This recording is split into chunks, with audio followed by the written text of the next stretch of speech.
Good evening, ladies and gentlemen. Once again, my name is Chad Novak, and I'm here representing the Saskatchewan Taxpayers Advocacy Group, which is a grassroots organization proudly standing up for the rights of individual taxpayers. Now, I am here to, again, to address the 2016 Annual Property Tax Exemptions.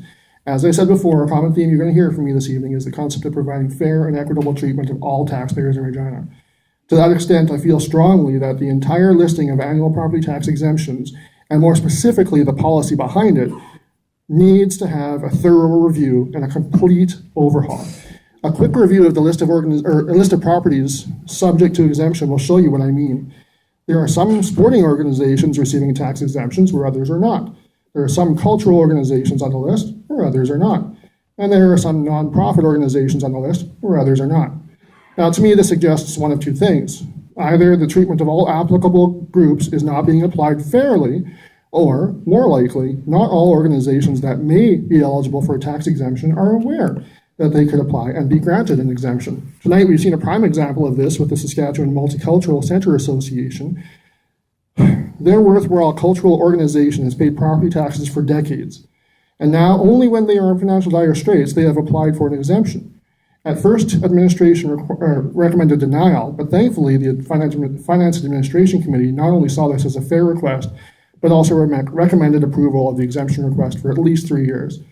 With regards to their specific situation, I would personally like to see the City of Regina provide a rebate to their organization for the property taxes that they've paid since they acquired the property 25 years as a goodwill gesture, and I am confident that this would be a welcome financial boost to their group and by the taxpayers of Regina, since they unfortunately lost a significant portion of their annual funding because of a short-sighted action by our provincial government.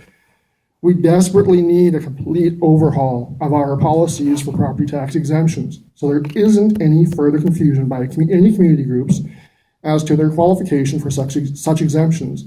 Most importantly, we need to implement a clear policy on charitable and nonprofit organizations, since one does not currently exist, as outlined in Appendix A.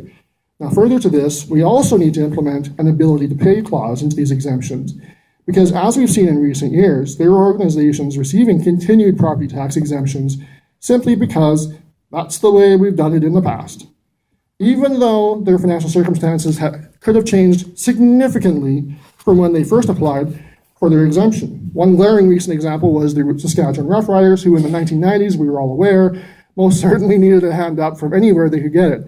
However, in recent years, their financial situation had significantly improved, which called this exemption into question, and rightfully it was then removed. The same can be said for other organizations like the Cornwall Centre for their Parkade or the Regina Airport Authority. What I find interesting about the Regina Airport Authority is, at least based on the current formula that I can see in Appendix B there, when it comes time to determine what their property tax exemption is, it would appear that the more financially successful they are, the higher their property tax exemption actually is. Correct me if I'm wrong on that. Now, this seems almost counterintuitive, at least on an ability to pay premise. And on the concept of fair and equitable treatment for all community groups, I can't help but question the exemption for the Regina Trades and Skills Centre. Granted, they provide assistance for certain trades, similar to how Sask Polytechnic might, but I don't think that they are an accredited educational institution.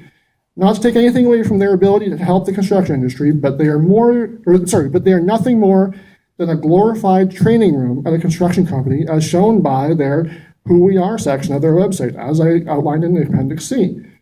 Now, their organization is quite similar, in fact, to the Saskatchewan Indian Institute of Technology Career Center, which operates just down the street from the RTSC. As far as I've found through my research, they do not receive any sort of tax exemption.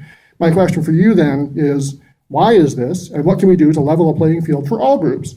Finally, this evening, in a situation that appears to have attempted to level the playing field for a particular group, let's take a look at the Caledonian Curling Club's tax exemption. I note that the original reason they were granted the property tax exemption, as shown in Appendix D, was actually to pay for a 99-year lease that the City of Regina entered with them in exchange for the use of their facility as a clubhouse for the Craig Golf Course, which is no longer in operation, and the future of which is subject to review by your organization. That said, I can't help but wonder, why then are they still getting the tax exemption? I'll skip. Thank you for your time this evening, and I will gladly answer any questions you may have.